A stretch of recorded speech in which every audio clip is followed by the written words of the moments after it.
Eso es aparte. Bien, deleítate en el Señor. Ven y deleítate en el Señor. Cuando el Hijo de Dios va a la Escritura, debería ser siempre como llegar a la más rica porción del alimento que nos gusta. Cualquier alimento, ¿no? Hubo tiempos que me gustaba mucho, era mi idea, era la milanesa con puré. Es muy simple, ¿no? Muy sencillo, ¿sí? Pero tal vez era porque no mucho la comía, era lo que anhelaba. Hoy con un buen asadito me conformo. El asunto es si realmente llegamos a deleitarnos en la palabra de Dios de la forma que lo hacemos con cualquier alimento. Y si la Escritura hiciera el mismo, lo hace, por supuesto, el mismo efecto, pero espiritual en nosotros, que lo hace un alimento en forma física, seguramente estaríamos mucho más robustos espiritualmente hablando. Así que sea la Biblia, sea la palabra de Dios, nuestro anhelado alimento cada día. El Salmo 119, versículos 153 al 160, que nuestro hermano leyó, está abriéndonos una oportunidad más para mirar cosas importantes que el salmista está viviendo. Usa allí la letra resh, aparentemente podría leerse de esa manera, y esta palabra significa, esta letra significa cabeza. Y podríamos ver probablemente en cada uno de los textos, como la Escritura nos enseña, la iglesia está bajo una cabeza que es Cristo. Y podríamos ver vez tras vez en estos versículos, cómo el salmista está sometido a aquella cabeza que es su Dios, nuestro Dios, y que por supuesto lo habló, le dijo y él creyó a lo que Dios dice en su palabra. Vamos a ir a examinar entonces algunos de estos versículos. Ya hemos examinado el viernes, así que pasamos rapidito por un par de ellos y vamos a examinarlos. Dice, mira mi aflicción y líbrame, porque de tu ley no me he olvidado. La aflicción, algo normal en todos los seres humanos, también es normal en los cristianos. No escapamos a eso. Y tenemos que agradecer a Dios que no escapamos de eso. Probablemente muchas de las aflicciones que tenemos son la consecuencia natural del pecado. Vamos a suponer que nunca hubiéramos pecado, ¿sí? Somos muy santos. Aún así podemos pasar cosas porque el pecado es real y está en nuestra naturaleza. Entonces, mirando este pasaje, la aflicción que él tenía pedía libertad. La palabra libertad, bueno, justamente es literalmente ser libre de esa aflicción, es lo que deseaba, pero él pone allí algo muy, muy importante. Porque de tu ley no me he olvidado. Y precisamos volver a los recursos que Dios nos ha dado en la Escritura. El salmista estaba pidiendo de esta manera y otra vez buscaba el compromiso que Dios había hecho con su palabra. Seremos libres.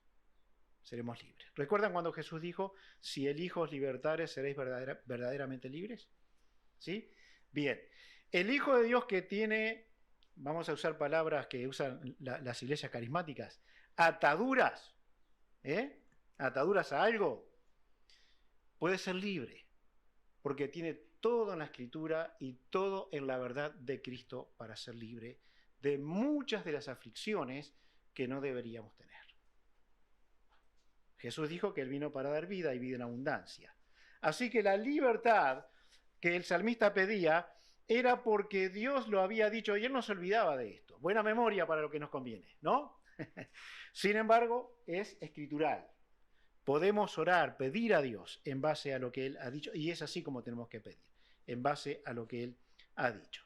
Leía nuestro hermano Romanos capítulo 12, versículos 1 y 2. ¿Cómo podemos identificarnos tan estrechamente con el mundo? ¿Por qué no podemos dejar algunas costumbres que tenemos que son completamente mundanas? Porque precisamos que Dios transforme nuestra cabecita. Pero para eso tenemos que sujetarnos a nuestra cabeza, que es nuestro Dios, y lo hace a través de su palabra. Versículo 154, defiende mi causa y redímeme, vivifícame con tu palabra.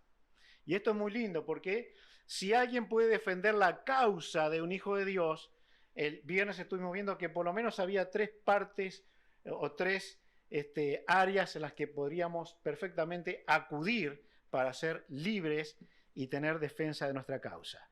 El Espíritu Santo vino como consolador y defensor de sus hijos. El Señor Jesucristo es el abogado que tenemos si hubiéramos pecado. ¿Recuerdan? Y dice que Él defiende nuestra causa delante del Padre. Podemos ir al trono de la gracia para ser socorridos por nuestro abogado, para hallar gracia y oportuno socorro. Así que defiende mi causa, redímeme, líbrame otra vez, vivifícame con tu palabra, es porque está metido en un embudo del cual por sí mismo no va a poder salir. No puede. Pero Dios se ha comprometido su palabra. El asunto está descubrir si para esa situación que estoy viviendo, Dios comprometió su palabra. Y miren, queridos hermanos, hay pocas cosas en las cuales Dios nos ha comprometido libertad para sus hijos. El asunto es que lo queremos ahora, ¿verdad? Pero no necesariamente va a ser ahora. Puede ser dentro de un tiempo. O puede ser simplemente con estar en la presencia de Dios para siempre. Dice la Escritura de sí misma que la palabra de Dios es viva y eficaz y más cortante que toda espada de dos filos. Llega a lo profundo del ser, a donde nada llega. ¿Para qué? Para ser liberados. La obediencia a la Escritura nos hará todo el bien que precisamos. Dice la palabra de Dios, yo rogaré al Padre, Jesús habla, y os dará otro consolador para que esté con vosotros para siempre. Otro consolador es alguien de mi misma clase. Tiene todas las cualidades que yo tengo, tiene todo el poder que yo tengo. Es capaz de consolar y libertar a cualquier hijo de Dios, conforme a las promesas que Dios ha dado. Así que el Espíritu de Dios, el Señor Jesucristo, son nuestros libertadores principales. Por supuesto, la palabra de Dios está dada para que conozcamos esas libertades que Dios quiere darnos. Versículo 155. ¿Estamos bien? Lejos está de los impíos la salvación, porque no buscan tus estatutos. Hermanos queridos, los impíos no tienen ayuda disponible para ellos. Así que si fuéramos los hijos de Dios delante de Dios y un impío va de atrevido junto a nosotros, Dios daría todo lo que precisamos solo para el Hijo de Dios. Porque para el impío no hay liberación, excepto que venga a los pies del Señor Jesucristo, para que Dios escuche su primera oración pidiendo perdón por sus pecados. Y ahí comienza la providencia para el impío, que deja de serlo por la obra de Cristo en la cruz del Calvario. Pero acá el salmista deja muy claro, está confiado en la palabra de Dios, está creyendo exactamente lo que Dios dice en su palabra, pero los impíos, para ellos no hay liberación. La palabra salvación que usa aquí no está hablando salvación del alma, está hablando, no hay salvación de situaciones que sí el cristiano tiene prometido que va a ser liberado. ¿No es tremendo esto que Dios dice? Cómo Dios, y permítame usar esta palabra, cómo Dios discrimina entre el salvo y el que no es salvo. Es casi una mala palabra para el mundo esto, ¿no? No se puede decir. No se puede discriminar. Dios discrimina, hermanos. Dios trata a sus hijos como no trata a nadie. Y lo experimentamos. Lo experimentamos. Pero lo que sí el salmista cree, que el impío va a ir lejos en su pecado, hasta aproximarse a no tener ya oportunidad de salir de lo que está viviendo. No hay oportunidades, porque las ha tenido. Y la razón es que el impío, el que no es piadoso, el que no busca a Dios, el que no es reverente delante de Dios porque no tiene a Jesús como Salvador, no puede buscar los estatutos de Dios con seriedad. Lo dice aquí, ¿verdad? No buscan tus estatutos. La palabra de Dios no es importante. Lo que dice Dios no es importante para un incrédulo, pero sí lo es para un hijo de Dios. Y el Hijo de Dios tiene todas las promesas para sí, pero no hay ninguna excepto la condenación eterna para aquel que no conoce a Cristo como Salvador. Ahora, Dios tiene tantas bondades, igual para el incrédulo, que cuando le llueve en el terreno del Hijo de Dios, también le llueve en el de al lado, que hace cualquier cosa contra Dios. ¿No? Es tan bueno Dios, que cuando hay un día precioso, mientras el impío lo usa para sus impiedades, el Hijo de Dios puede usarlo para agradecer a Dios y en un día como hoy, para congregarse a escuchar la palabra de Dios y a tener compañerismo cristiano. Eso no lo hace el impío. Pero ¿cuántos beneficios tiene de parte de Dios? Ahora no son beneficios que tengan que ver con una relación con Dios, sino son beneficios naturales del cual todos nos podemos aprovechar. Ahora, no creamos nosotros que si viene un terremoto va a pasar por el costado de la casa del Hijo de Dios y va a romper toda la casa de los incrédulos. También nos va a pasar. Vamos a tener también ese beneficio, junto con el incrédulo. Porque Dios nos ha mandado, o Dios lo manda. Si la Argentina va a tener un mal gobierno, lo va a tener para los creyentes también. No nos salvamos de eso. Si Uruguay tiene malas autoridades, los cristianos la vamos a sufrir también. Así que quiera Dios levantar autoridades que teman a Dios y que tengan alguna reverencia a su palabra. Lejos de ellos la salvación. En Proverbios 10:28 dice: la esperanza de los justos es alegría, mas la esperanza de los impíos perecerá. Es tremendo. Si hay algo con que el ser humano debería vivir, debería ser con esperanza, ¿no? Pero cuando al Hijo de Dios parece que la esperanza se le termina, pero aún así está confiando en el Dios de los cielos, Dios va a obrar de alguna manera para que volvamos a revivir a la esperanza. Porque el Hijo de Dios tiene esperanza. Y la esperanza no se sujeta a las cosas que pasan en la tierra. Hay esperanzas eternas. Hay hacia dónde mirar. Hay hacia dónde poner nuestra vista, que es hacia Dios, hacia el Señor Jesucristo y sus promesas. Proverbios 11:7 dice: cuando muere el hombre impío, perece su esperanza y la expectación de los malos perecerá. Se termina. La esperanza se termina, se acaba. Se acaba a veces en esta tierra, pero a veces va a tener que mostrarse que para la eternidad no hay absolutamente esperanza para el impío. Pero el Hijo de Dios sí. Así que mientras el salmista ve que están dificultades y vienen desde el impío, él dice: ellos no tienen salvación.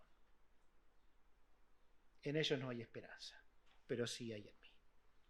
Les voy a contar algo que pasó con el pastor Chelo Figuerón en la predicación de la feria en Tristán Narvaja. Si alguno de ustedes quiere ir, domingo a la mañana, cada domingo hay un puesto de predicación de la palabra de Dios en público, se paran sobre un cajoncito y allí están los buenos hijos de Dios predicando el Evangelio del Señor Jesucristo. Ahora, pasaba un problema con un vecino de los puestos.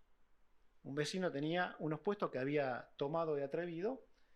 La misión los pagó por años y años, y él los usaba, ¿no? Un día la intendencia dijo: pónganse en firme, vayan y recuperen esos puestos, ¿no? Así que allí estaba el pastor Gonzalo, en ese tiempo no era pastor, armaba todas las mesas, el hombre venía, ¡prá!, la tiraba. ¿Qué harían ustedes? Alguien dijo,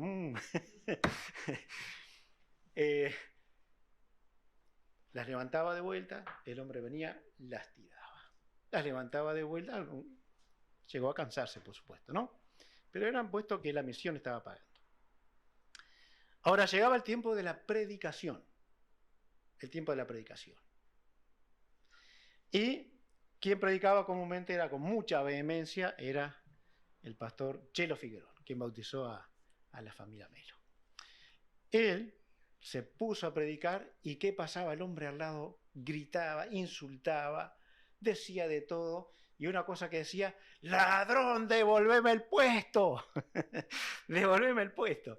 Imagínense ustedes en esa situación, ¿qué harían? Podríamos rajar, ¿no?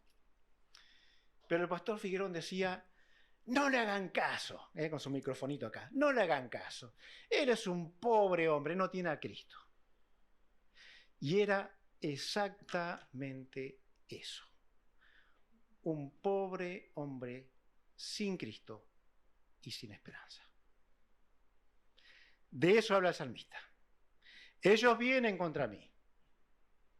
Ellos quieren dañarme. Ellos quieren lastimarme. Pero no tienen esperanza. No hay salvación para ellos. Su esperanza pronto va a terminarse. Hermanos, cuando la dificultad viene, el incrédulo no se va a interesar en los estatutos de Dios, en la palabra de Dios. No le interesa.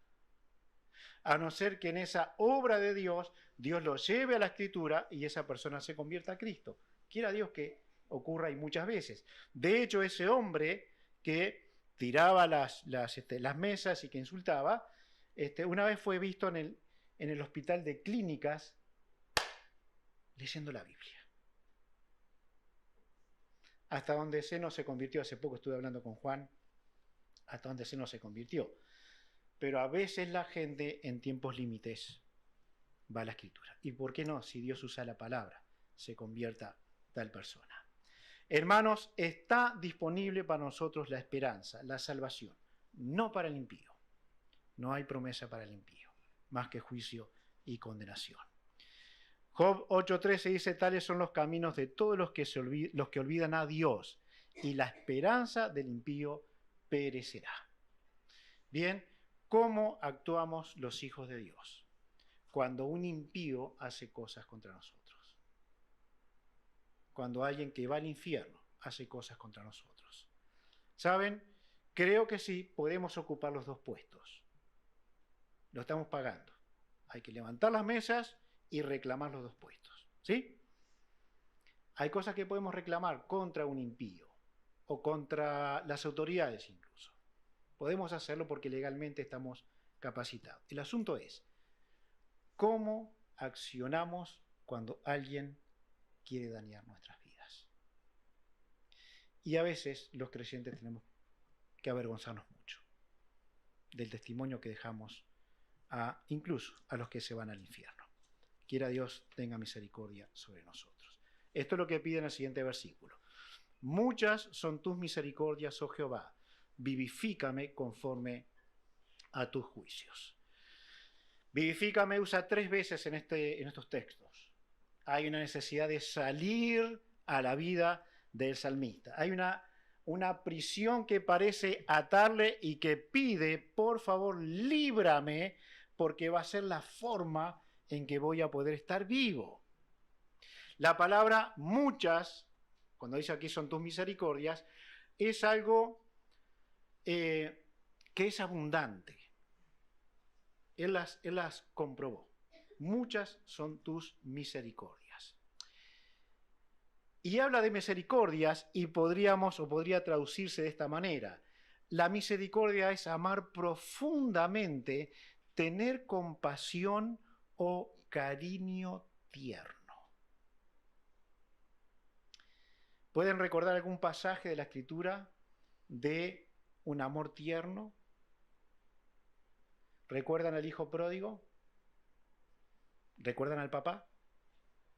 Eso es un amor tierno. Lo que dice la Escritura acerca de los padres a los hijos y lo que dice cómo ama a Dios, cómo ama un padre a su hijo, así les ama Jehová.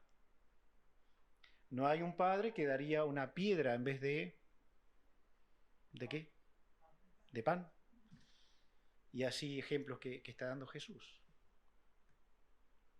Bueno, difícilmente un padre se comporte de una manera tan impía con sus hijos. Por supuesto que los hay, y madres también.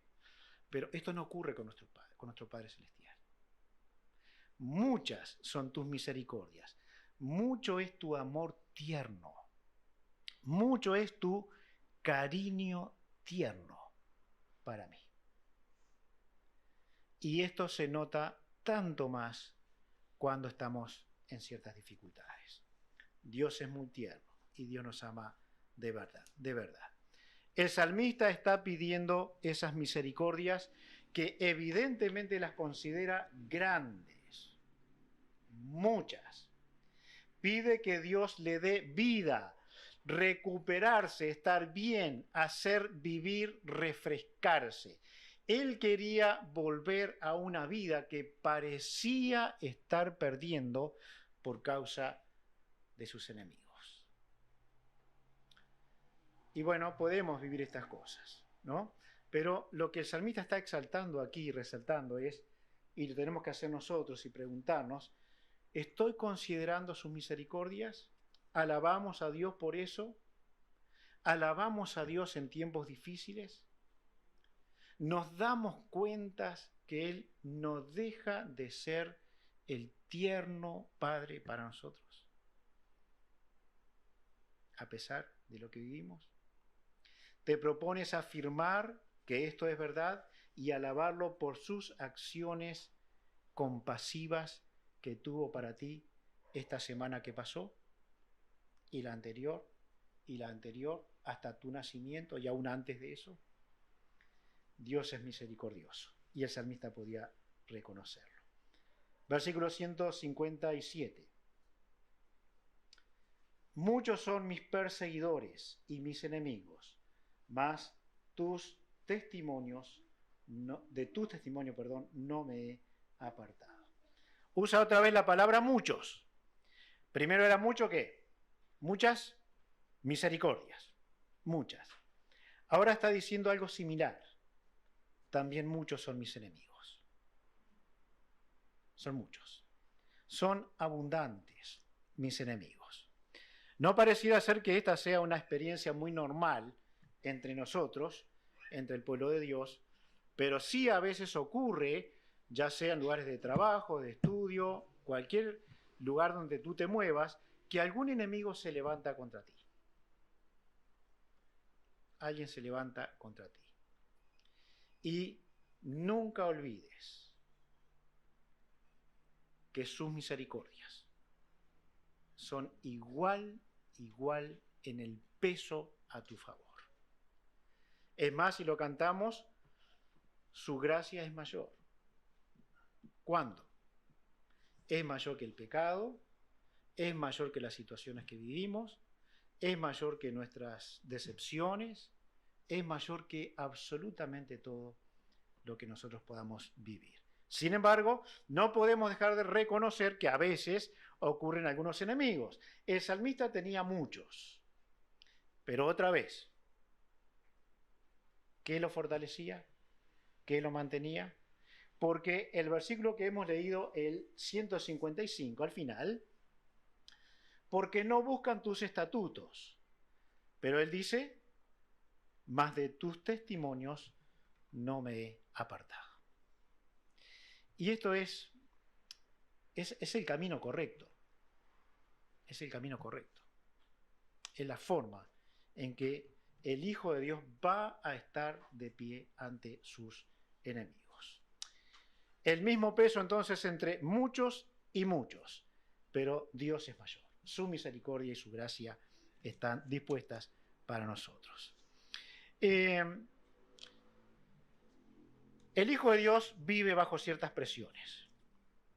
Cuando vienen de los incrédulos se sufre mucho. Cuando vienen de los creyentes probablemente se sufre más, porque lo que nunca debería ocurrir. Nunca debería ocurrir. Pero si hablamos de los incrédulos, las presiones de los incrédulos son normales. Normales. Y la presión es estar bajo un peso que bíblicamente tú y yo podemos soportar. El Hijo de Dios puede soportarlo y puede seguir adelante en su vida de agradar a Dios. No me he olvidado. Así que él guarda los testimonios de Dios. ¿Cuáles serían? Bueno, vamos a el Pentateuco, que es lo que tenía para leer. ¿Sí? ¿Pudo el testimonio de Abel más que el de Caín? Sí que pudo. ¿Abundó más la línea de Caín? Sí, porque Abel murió. Pero el testimonio de Abel está registrado, por ejemplo, en la carta a los Hebreos. O sea que perduró en el tiempo como alguien que adoraba a Dios. ¿Qué pudo más? ¿El pecado de los hombres o un arca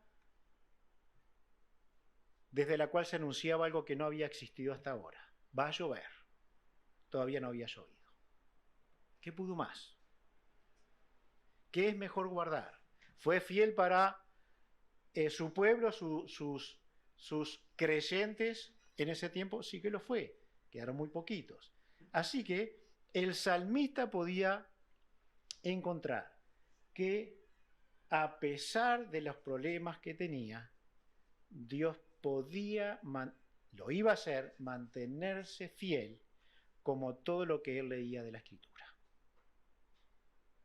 Su pueblo surge de la esclavitud y Dios le dio toda la libertad. Él no se apartaba de sus testimonios y él también guardaba con fidelidad lo que Dios le había dado. 158. Veía a los prevaricadores y me disgustaba porque no guardaban tus testimonios. Los prevaricadores son aquellos que hacen sus actividades pecaminosas en forma encubierta, secreta, capaz de engañar, de traicionar y de afligir a otros. Bien, esto es un prevaricador.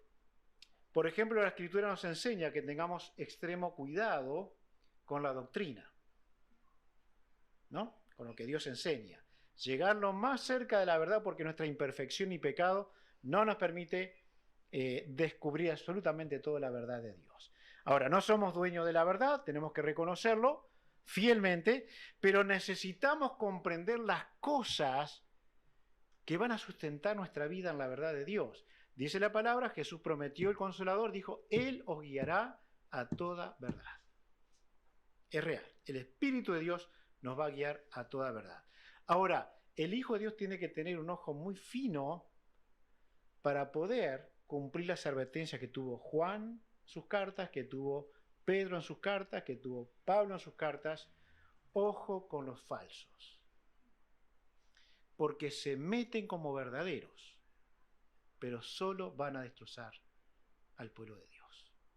¿Recuerdan la oración de despedida de Pablo a las iglesias de Asia? ¿Sí? ¿Qué hacen ustedes haciéndome llorar?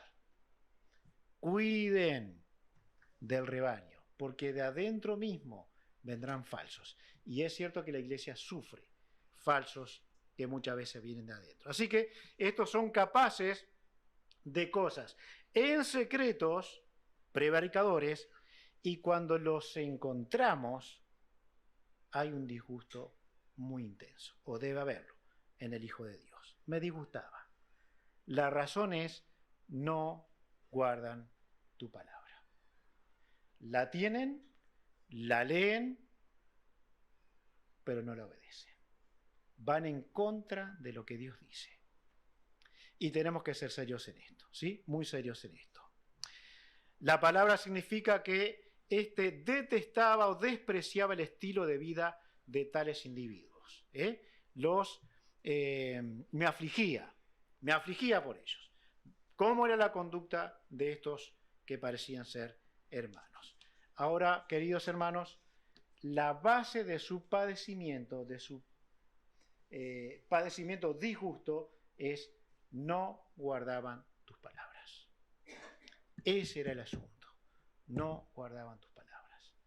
La riqueza, la dulzura, la delicia, la guía, la dirección, la certeza que puede dar y que da la palabra de Dios a aquellos que buscan con deseos la Escritura, todo eso no lo tiene el prevaricador.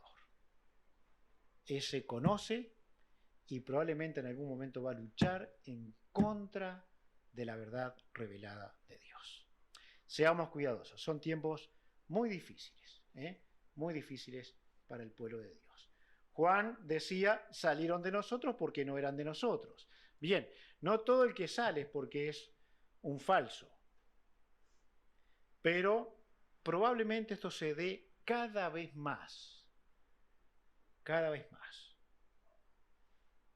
Ahora, el que dice ser hijo de Dios aquí debe asegurarse bíblicamente de que lo es, porque tal vez sea alguien que exteriormente parece serlo, pero en su alma es un prevaricador. Va en contra de lo que está escuchando.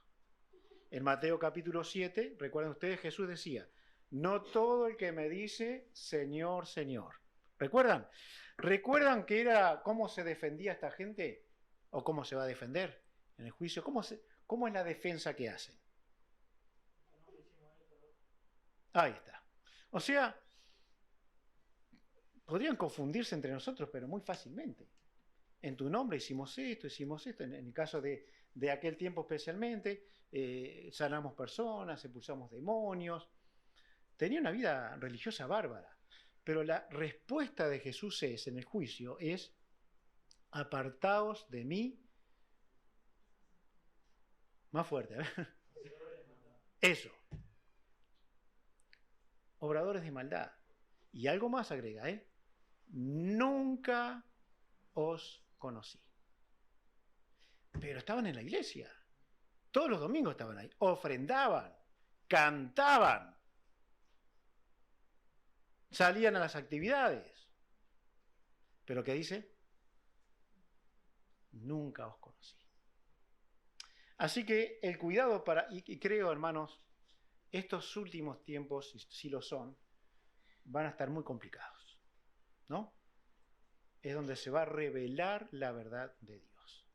Quiera Dios que estemos seguros, firmes en lo que estamos creyendo delante de Dios. La gente necesita el Evangelio, la iglesia también necesita el Evangelio. ¿Por qué?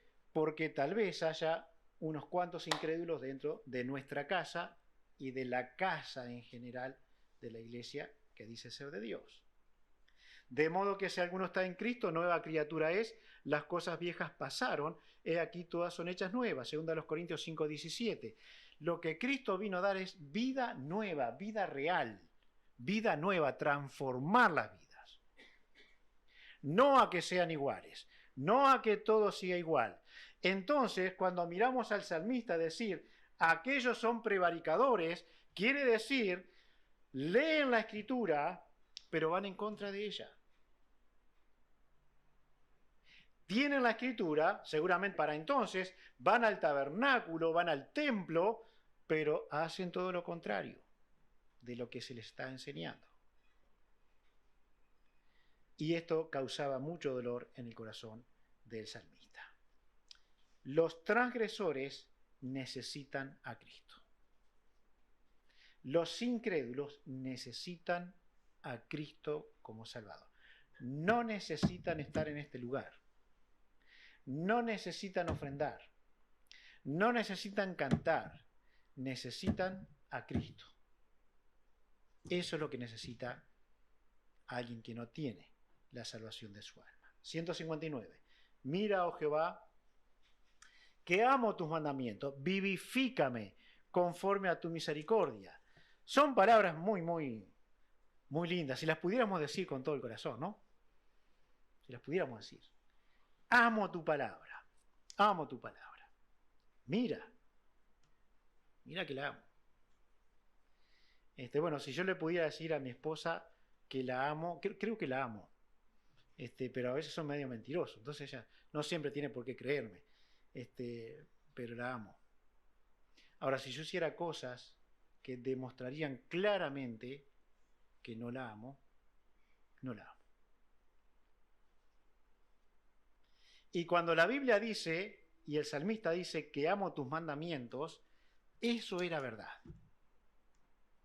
Lo estaba asegurando. Y entonces, él se puede poner a exposición de Dios. Cuando decimos, mírame, es, bueno, inspecciona mi vida. Estoy dispuesto a hacerlo. Amo tu ley, amo tu palabra, examíname. Y la comprobación es que la amo. Ya les he contado esto de mi querido Gonzalo, ¿no? Él decía, no sabés lo que amo estudiar la Escritura. Y esto es difícil de encontrar y difícil de decir. Es un problema, si la amamos de verdad. En base a esto, él va a orar otra vez, vivifícame, ¿no? Otra vez. Amo tu palabra. La leí, la estudié. Vi que a los que tú amas, tú los vivificas. Encontré que tenía un pueblo esclavo y que lo sacaste, y a pesar de que se portaron mal, le diste una tierra y lo hiciste una nación. Los vivificaste. Vivifícame, porque amo tu palabra. Amo tu palabra. Hazlo conforme a tu misericordia. ¿Cuál misericordia? Aquella que tuviste cuando ese pueblo que formaste, él lo leía en la Escritura, esa historia que dejó escrita Moisés para que el pueblo supiera de dónde salieron y qué es lo que Dios quería de ese pueblo. Así que él leía eso y decía, esto es pura misericordia. Esto es Dios amando a esta gente, porque esta gente jamás merecería que Dios tuviese un cachito así de amor. ¿Recuerdan cuando le dice a Moisés, déjame y los destruya a todos? ¿Se acuerdan? ¿Se acuerdan de eso? Y Moisés, ten paciencia, ten misericordia, ten misericordia. Así que él pide por esa misericordia, vivifícame conforme a tu misericordia. Si las tuviste antes, si la diste a este pueblo pecador antes, hazlo conmigo. Yo he leído tu palabra y creo en ella. Vivifícame, vivifícame. Él pedía que Dios considerara lo que él hacía. Tal vez hay un poco de atrevimiento, como en algunos casos en el salmista, pero él estaba dispuesto a pasar la prueba de Dios. Mira, oh Jehová, que amo tus mandamientos. Y entonces se va a atrever. Si se atreve a decir, examíname, se va a atrever a decir, por favor, vivifícame, con ese amor tierno que tú tienes. Él afirmó amar la palabra de Dios, no olvidar la palabra de Dios, no declinar la palabra de Dios. Entonces, como esto se cumplía en él, ahora inspecciona mi vida. Y entonces estará la comprobación de que amo tu palabra. Bueno, quiera Dios que esto también ocurra en nuestras almas. Versículo 160. La suma de tu palabra es verdad, y eterno es todo juicio de tu justicia. La suma de tu palabra. Aquellos que se dedican a hacer las cuentas empiezan a mirar los presupuestos y bueno, las cuentas de una empresa, vamos a suponer, ¿no? Y cuando llegan al final dice, faltó plata. Los que dan cuentan acá, ¿les pasó alguna vez eso? ¿Quién paga ahí cuando falta? Bueno, ahí está el contador, supongo que es, y empieza a contar toda la platita. Y cuando llega al final, dice, ¿está el dinero exacto o hay dinero de más? Lo que sería un error también, algún error hay, o hay dinero de menos, que es lo peor. Supongo. El salmista, hermanos, miraba 5 libros de la Escritura y cuando llegaba al final decía, no falta nada para vivir una vida como debo vivirla. No falta nada. Tengo todo lo que necesito para vivir bien delante de Dios. Y qué poco tenía, ¿no? y ya podía vivir bien y vivir muy bien para Dios. La suma de tu palabra es verdad. La suma de tu palabra es verdad. ¿Qué había encontrado? Que leía libro tras libro y decía, la experiencia me ha mostrado y la historia de Dios me ha mostrado que esto es verdad. Esto es verdad. Si nosotros hoy habláramos con alguien que se está burlando de la palabra de Dios y le dijéramos, mira que Cristo viene pronto, su risa aumentaría. Y si además dijéramos, Dios tiene un día preparado para un juicio de todo ser humano que ha pisado esta tierra, su risa aumentaría un poco más.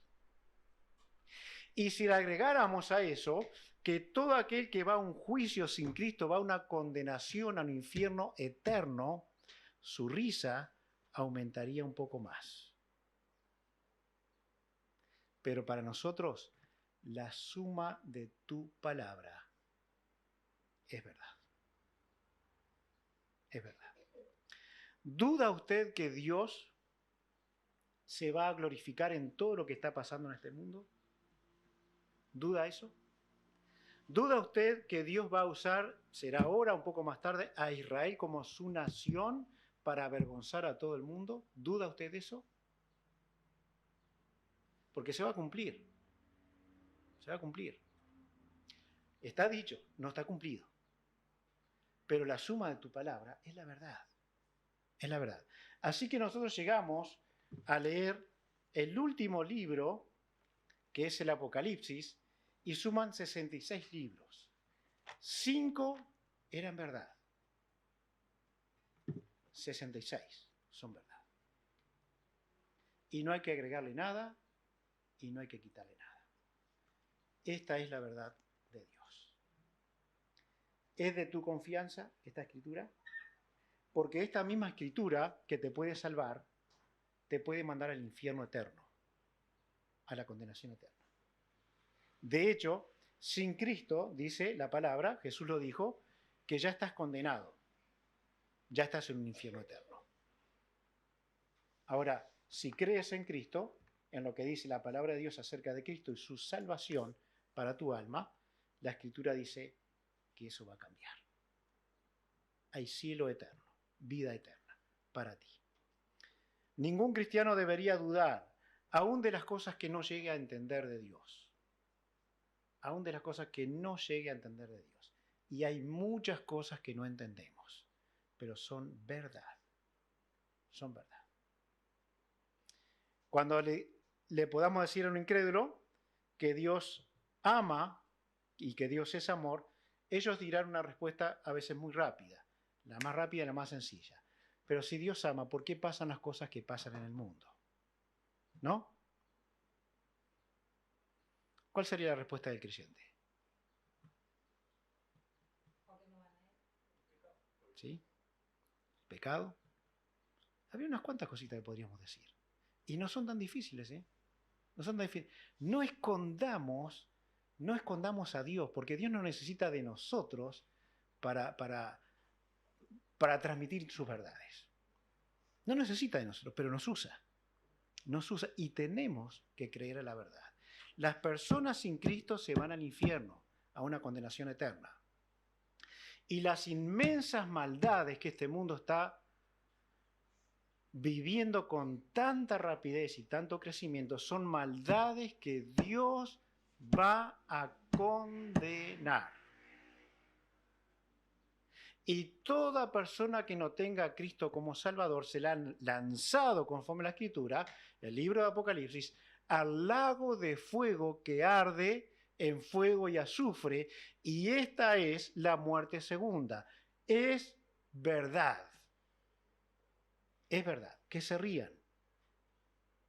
Es verdad. Y el salmista estaba tan seguro de eso que él decía, la suma de tu palabra es verdad. Que no nos avergoncemos de decir lo que hay que decir. No tengamos vergüenza.